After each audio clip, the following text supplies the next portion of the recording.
We come back to this at One Piece yet again. Yo, I'm not gonna lie, I am getting a couple of flashbacks with this arc, and it's very good flashbacks because it's some of the best stuff in all of One Piece, and it feels as though Oda's doing a new version of this, a crazy version of this, because this time around it's Sanji, and what I'm referring to is, it's definitely giving me vibes of what happened with Robin back in the day, with the whole scenario of her trying to leave the crew, and at the same time it's also mixing it up with Luffy versus Usopp, when Usopp was like disobeying about the whole ship thing, and then they had a fight. It seems as though it's kind of being mixed and matched with the stuff with Luffy and Sanji. Sanji essentially being both Usopp and Robin. One, he's trying to leave the crew because he's trying to, save them, and then at the same time save his own cause. And then at the same time, at the end of the chapter, it seems as though Luffy versus Sanji, even though Sanji's not out for blood, Sanji's just basically trying to stage this whole thing to protect his arms, to protect Owner Zeph, and of course to protect his crew. And like, oh, I ain't gonna lie, this chapter gave me goosebumps. This chapter was fucking exciting. I can't believe I just roared. Like, what the fuck, am I lying now? So at the beginning of this chapter, fucking Cracker going flying through the castle.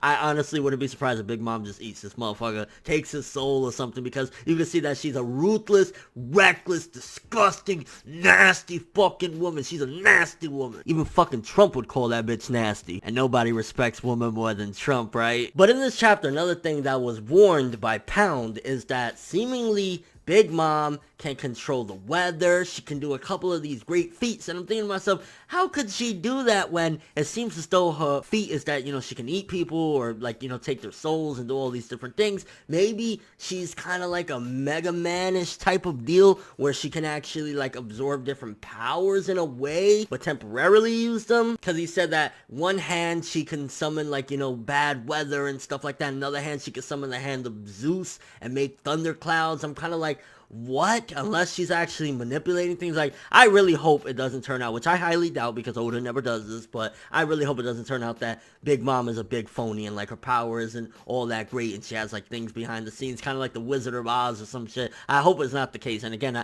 I highly doubt it is, but like, she's starting to sound a little bit like a Blackbeard type of deal where she has multiple powers. And it seems as though Luffy's latest transformation with the Gear 4th works very well with Gear 4th, because apparently in this chapter is revealed Gear 4th burns through a lot of calories, so it actually works really, really well for him to actually go in that transformation. That's probably like one of the best fit combinations to a transformation. The thing with Chopper, yet again, I will say that I felt this though, that was probably one of the wasted parts of the chapter, because again, like, he's just running around. Hey, I'm running around. That's one of the things people complain about One Piece. So the little like page and a half we got about Chopper wasn't really necessary, and at the same time the mirror broke, even though that was kind of interesting. Why would the mirror break there? But again, that really wasn't necessary. And a question that I have as well is, if Big Mom doesn't give even her children the Vivre card because it renders all of her homies powerless or whatever, then how did Lola get her hands on one of the Vivre cards to be able to escape? Well, I'm assuming that that's how she was able to get away and leave her mother and stuff like that, by having that Vivre card. How did she get her hands on it? Did she, when they blackmail her mom, grab one of them and say, listen, motherfucker,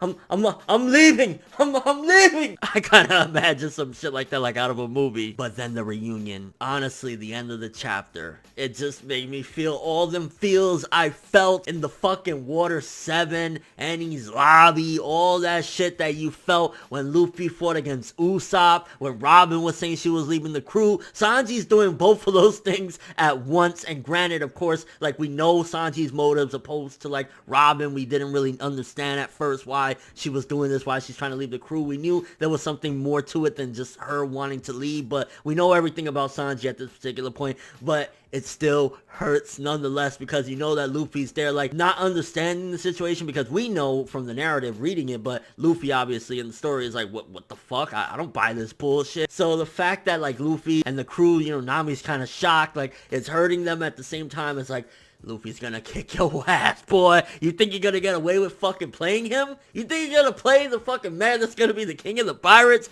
I love this chapter. I love the fact that we come back and One Piece yet again, bringing the fucking greatness, bringing back that old feel. If you're gonna kind of go back and revisit some material in a way and kind of like, do a new version of it, go for the best stuff, or some of the best stuff, and some of the best stuff in One Piece, let's be honest. Water 7, Enies Lobby, amazing shit, and it seems as though Oda's bringing something like that back, and this is the first time in a while that 2 of the crew members have had a problem like this, that they're about to go at it, which again, Sanji is just kind of making a facade, but nonetheless, Luffy's gonna kick that ass, boy, and it seems as though potentially, even though Sanji said, stay back to Yonji, they're probably gonna jump in as well, so we're probably gonna have, like, all of the Vinsmoke people, or majority of them, or the brothers at the very least, stomping out Luffy, and Sanji's probably gonna be, like, all torn about it, and at the same time, you gotta think, Luffy's very, very hurt. He just had an incredibly long battle against one of Big Mom's higher-ups, Cracker. You think he's gonna be able to take on Sanji like this, or take on any of them, even if Sanji's holding back? But how did you feel about this chapter? How did you feel? Like, honestly, the 2 big bits for the chapter for me was 1, finding out more about Big Mom's powers, but 2, the reunion with Luffy and Sanji. Again, it gave me back those Water 7 feels, and